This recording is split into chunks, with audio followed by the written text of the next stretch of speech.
की आग नहीं है तो कौन खाएगा वहां बैठ के आराम से?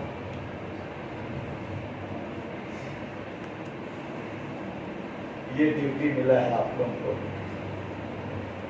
इस ड्यूटी का फल शायद पास्टर साहब या मैं ना दे सकूं, परंतु इस ड्यूटी का फल परमेश्वर देगा।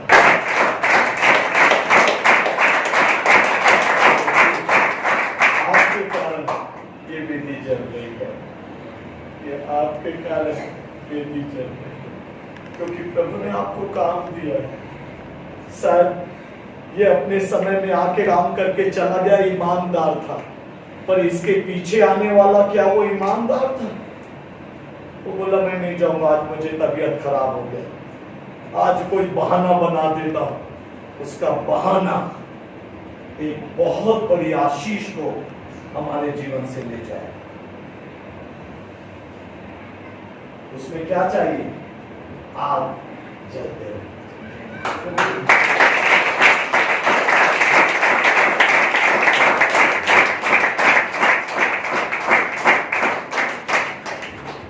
नहीं मानना पर बोलूंगा।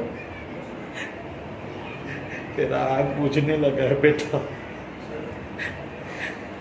तू जैसे पहले रो रो के आंसू के साथ प्रार्थना करती थी, आज बेटा कुछ व्यस्त हो गई, बहुत से काम पड़ गए बेटा, और जैसा पहले के समान जो समय दे रही थी बेटा, आज उसमें से शैतान चोरी करने लग गया।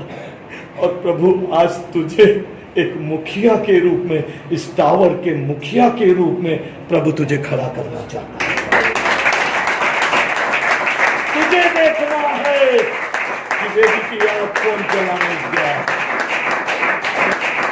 मैंने दुआ है बेटा, क्योंकि प्रभु ने तेरे जीवन के लिए बहुत बड़ा भाग रखा है। प्रभु जानता है बेटा परिस्थिति अपने जगह है, और प्रेज़ द लॉर्ड, मेरा जिम्मेवारी यह भी है कि प्रभु तेरी वेदी की आग बुझने ना पाए। क्या बेटा बोलना चाहती? हाँ प्रभु, मैं पहले से भी अच्छा तेरे लिए प्रार्थना करने वाली बेटी बनूंगी।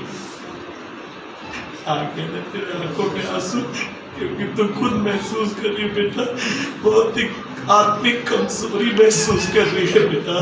पहले के समान जो जोश था, आज वो जोश बेटा धीरे धीरे कम होता चला जा रहा है। पर मेरे हाथ जोड़ के विनती है, तू एक बहुत बड़े प्रभु के दास की बेटी है, और बेटा तेरे द्वारा जो योजना प्रभु के लिए है वो बहुत बड़ी है, कि तू वेदी की संरक्षण बन जा।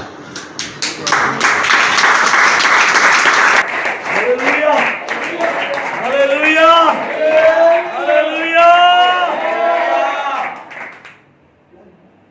हम कभी-कभी ये बात अपने जीवन में भूल जाते।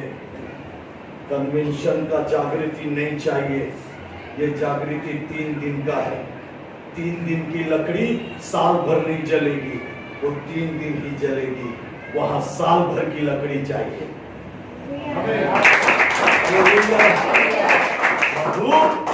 गौरैयों ने तेरी बेटी पर, कितने लोग चूल्हा है घर में? बेटा आपके घर में चूल्हा है, लकड़ी जलाते हैं ना?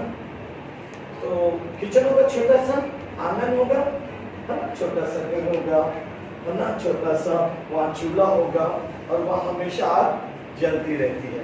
तो कभी देखना उसके आसपास चिड़ियों का घर है, कभी नहीं बनाते। जहाँ आग है वहाँ चिड़िया घर नहीं बनाते। आपके घर में आप भी आग बंद कर रही है। प्रभु उस आग के कारण से दुनिया के पक्षी को आपके घर आने से रोक सकते हैं।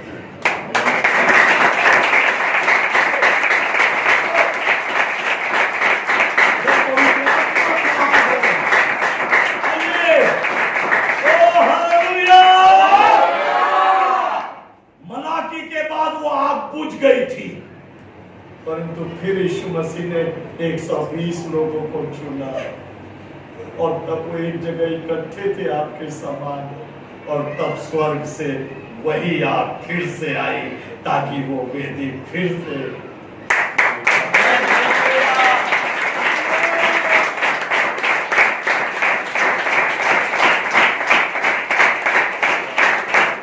तो परमेश्वर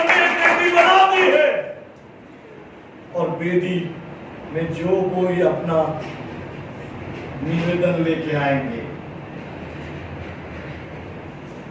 काम किन कौन लोग करेंगे? वेदी की देखभाल करने वाले। आप लोग प्रार्थना करिएगा, वेदी को जलाए रखिएगा, वेदी की आग बुझने ना पाए, प्रार्थना होते रहे, प्रार्थना चलता रहे।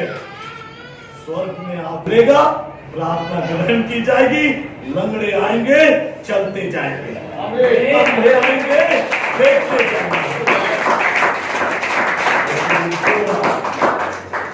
यह आग बुझने ना। कौन जिम्मेवारी लेगा? आपको लेना है। एक चला जाए तो दूसरा उससे पहले आ जाए। नर्स की ड्यूटी कैसे होती है? जब तक वो ड्यूटी में रहती, जब तक दूसरा नहीं आता, नर्स अपनी ड्यूटी से घर नहीं जाती, वहीं खड़ी रहती है। जब दूसरा ड्यूटी में आती है तो वो अपना लिख के बोलती, बहन इसको ये देखना है, फिर वो जाती है, फिर दूसरा उसकी तैयारी करती है, फिर तीसरी आती है तो चौथी आती है। ऐसा करके वो हालेलुया काम होते रहता है। पास्टर, मैं महसूस कर रहा हूँ आज इस वेदी पर प्रभु ने आग लगाया है।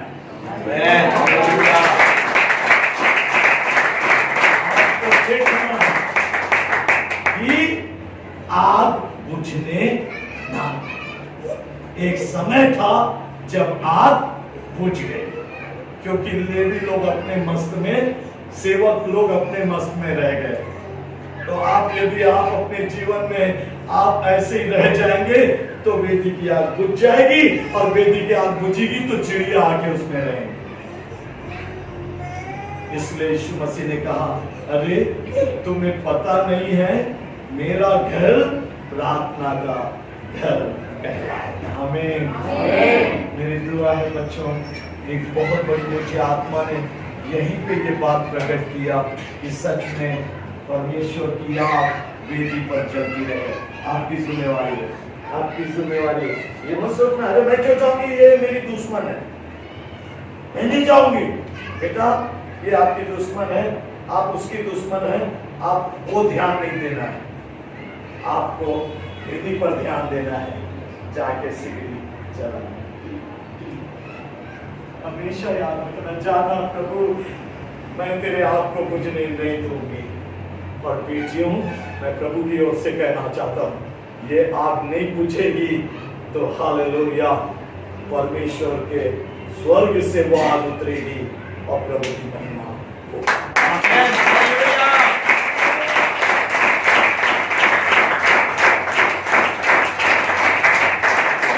गेट को कोई भी रख सकता है, परंतु आग एलिया ला सकता है। Hallelujah, hallelujah.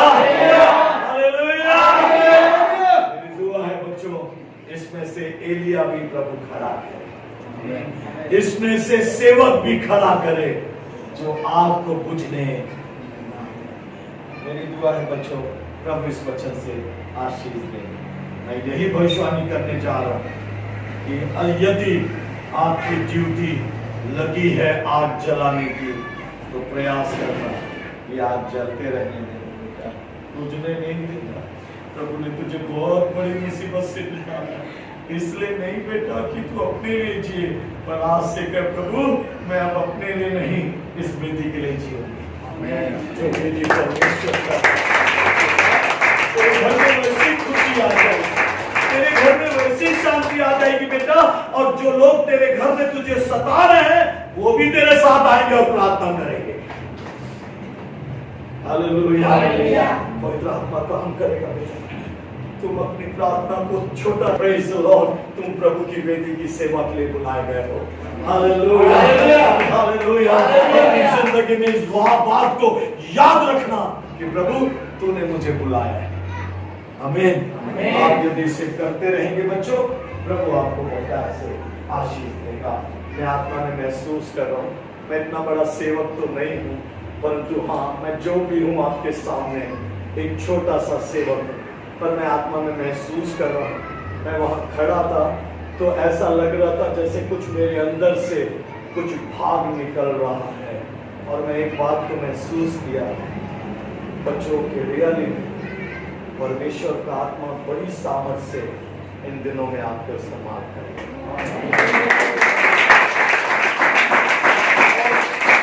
मैं आपको बोलूं मेरे प्यो कि प्रभु अनगिनत चमत्कार करेगा। जैसे जीसस कॉल प्रेयर टावर है, ऐसे ही बहुत सारे टावर इमानुएल के भी हैं। आमीन।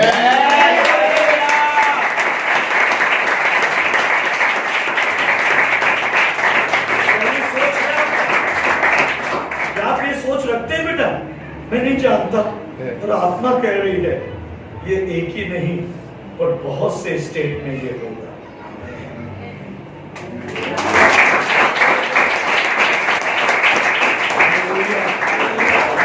प्रभु का नाम महिमा।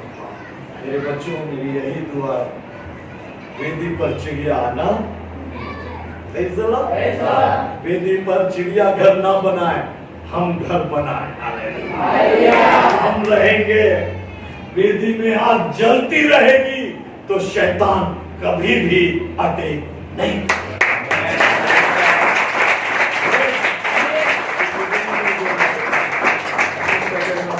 चाहे मेरी ड्यूटी 2 बजे रात को आए तो भी लकड़ी लेके आना और वेदी पर रखना, वो आग कुछ नहीं। मेरे प्रभु ने मुझे 2 बजे कहा जा चले आना बेटा, 2 बजे रात को, 2 बजे रात को आके रोना बेटा, कुछ ना देखना, वेदी को जलते हुए देखना। अरे वो वेदी तो जल रही है पर स्वर्ग भी तेरे लिए जल जाएगी और वहां से एक आग उतरेगी और तेरा अभिषेक करेगी।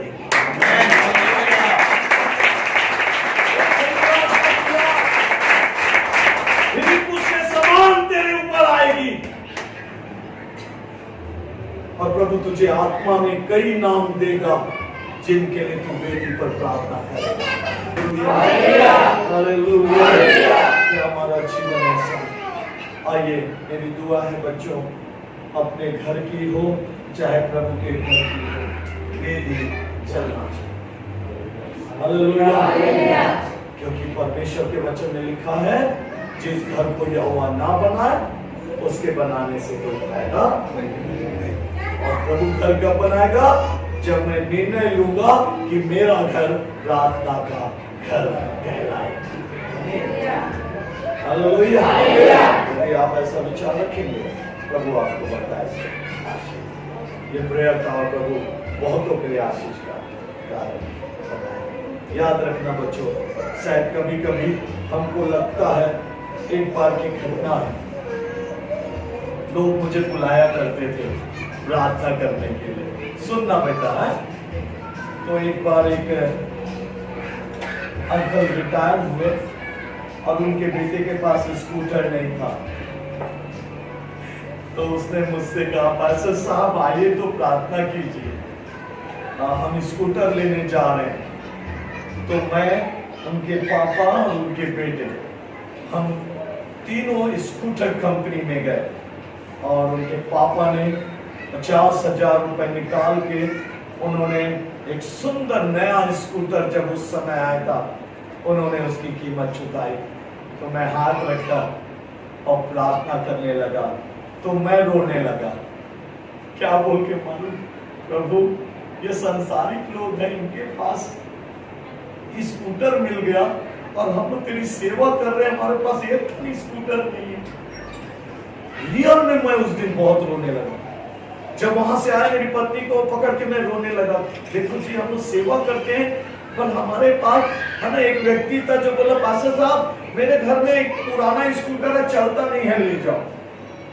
मैं बोला, प्रभु हम तेरे दास लोग हैं, लोगों का सोच है पुराना स्कूटर ले जाओ, ये लोग चलाएंगे। मैं बहुत रोया उस दिन, पर मिला नहीं। सही बात है बाबू, पर मैंने प्रार्थना किया ईमानदारी से। और एक बात बताऊं, उस दिन बीतने के बाद मेरे घर में नया मोटरसाइकिल खड़ा।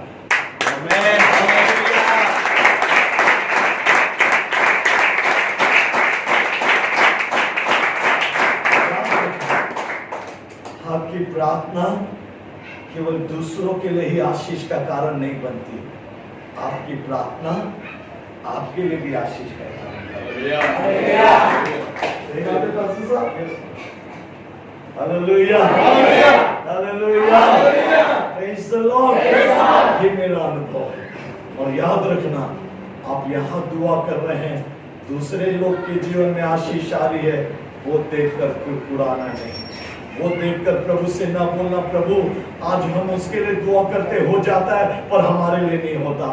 उनके लिए आपकी दुआ से प्रभु ने जल्दी कर दिया, पर आपके लिए प्रभु करेगा, पर उससे अच्छा करेगा। यदि ये सोचे आप सेवा करेंगे तो प्रभु आपको उससे भी अच्छा प्रदान करेगा, क्योंकि आप उनसे भी बड़े हैं, क्योंकि प्रभु के लोग दुगने आदर के लोग। Hallelujah, praise the Lord. आइए हम प्रभु का धन्यवाद करें। यार प्रभु मैं धन्यवाद देता हूँ प्रभु, तेरा अभिषेक तेरे बच्चों के ऊपर बना रहे। मैं आपको बता दूं, मैंने एक आत्मा में महसूस किया जब यहाँ पे आया तो पास्टर साहब आप लोग के ऊपर हाथ रख रहे थे, और ये क्यों हाथ रख रहे थे ये मुझे नहीं मालूम, परंतु मैं एक बात को महसूस कर रहा था, इनके हाथों के द्वारा एक चाबी निकल रही थी जो बहुतों को छू रही थी, और मैं देख रहा था बहुत से वरदान मिल रहे हैं,